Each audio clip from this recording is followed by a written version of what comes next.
This opportunity, I rise to support the motion that the Senate to adjourn.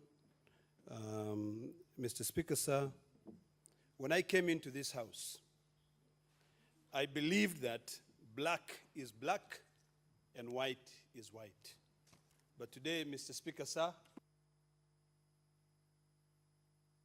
black is indeed white. It has been a very, very tumultuous time for me, very confused in terms of what are my expectations. And someone was very right, Mr. Speaker, sir, when you say that when you have expectation, you're setting yourself up for disappointment. Mr. Speaker, sir, I had so much expectations about this House, being the House of Union. And I have to say, at the end of this session, I'm one of the most disappointed senators of this republic. Mr. Speaker, sir, I thought this was a House of Union, where Senator from Kirinyaga, Senator from Nyeri, my dear good friend, chair of my committee, would come here regardless of the number of people who voted for him. And my dear sister, Senator Mary Senator, nominated to come here, that all of us will come here and fight for Kenyans. But Mr. Speaker, sir, Madam Speaker, I'm sorry, I didn't see the change. I'm one of the most disappointed people because I started on by saying that corruption is in our bones. All of us, Madam Speaker. None of us here can stand up and say, I'm a saint. We are all rotten. And I want to remind Kenyans, and I want to apologize to Kenyans out there that we have failed you.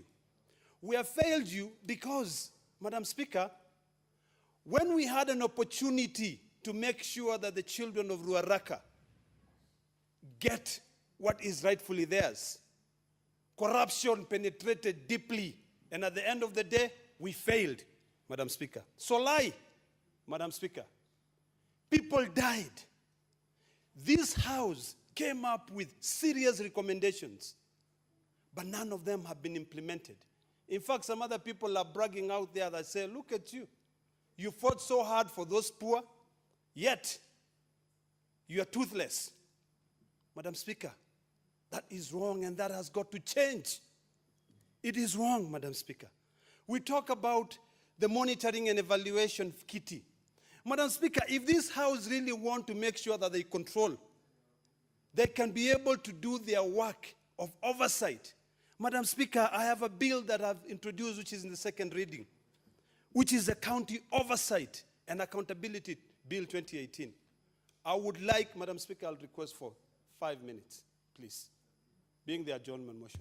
Senator, it's not possible to give you 5 minutes. We have a lot of interest. 3 minutes? 1 minute, please. Just conclude. Madam Speaker, 1 minute is so bad, but I'll try my best.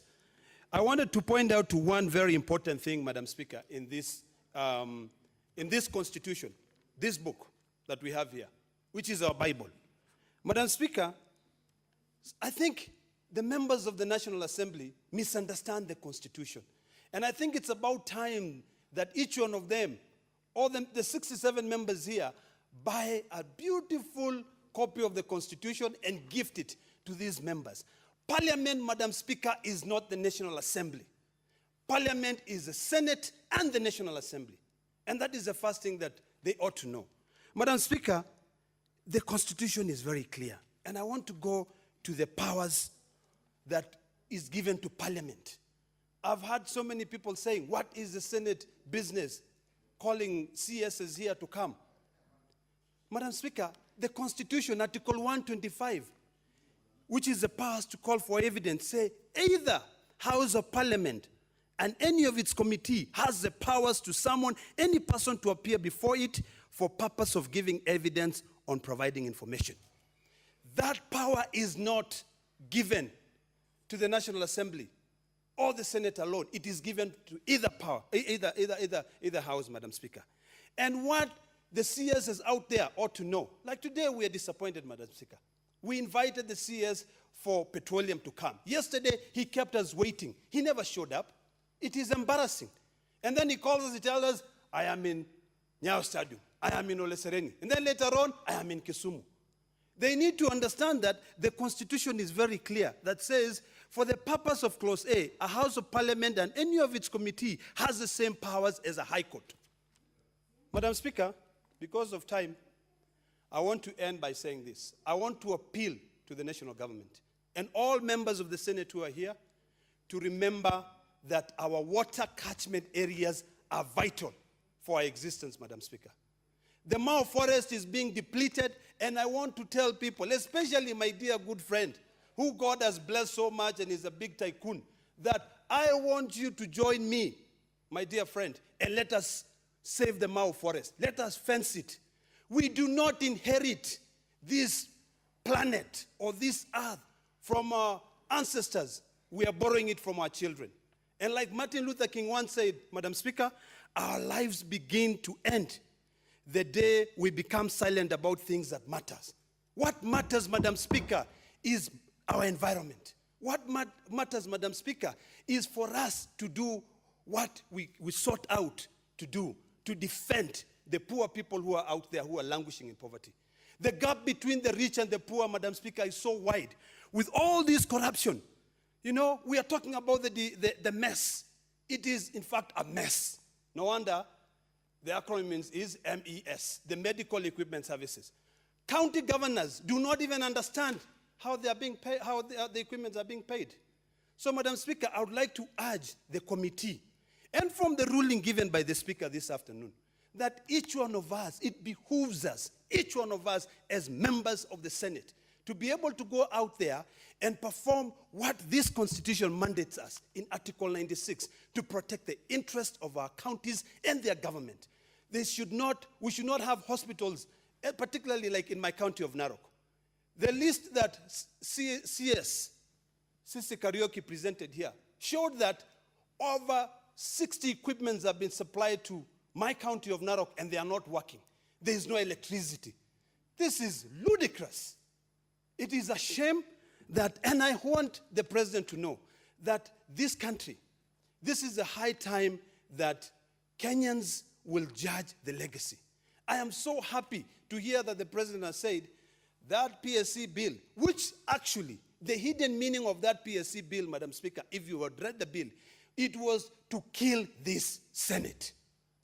The roles of the chairperson of PSC is clearly defined in this Constitution, Madam Speaker, that the Speaker of the National Assembly shall be the chairperson of the PSC, and the clerk of this House. Honorable Senator, Madam Speaker, please be mindful, of others also. Madam Speaker, and the clerk of this House shall be the secretary. That is not something we are going to debate on. That was something which was done in order to be able to balance, because we know that the Speaker, Madam Speaker, you are not represented in that PSC. You cannot be able to sit in that PSC. The person who represents you is the clerk. So we must defend our House. We must also defend the Kenyans who have brought us here. And with all so many emotional remarks, Madam Speaker, I want to thank my colleagues, and particularly you, Madam Speaker. You've been gracious. You've given me enough time to be able to, speak to Kenyans out there and tell them that now that we are out there, we are going on recess. It is now time for us to meet, have some fun, eat some nyama choma. And Madam Speaker, the other day I was in Kisumu, and I ate some really, really good fish. But I'm afraid that these Chinese might end up destroying everything. Madam Speaker, I don't know whether you read that there are some viruses now getting into the fish. That is a scheme to ensure that more Chinese fish are brought here. Kisumu people must stand. I thank you, Madam Speaker, and I wish you all soon. Thank you, Madam Speaker.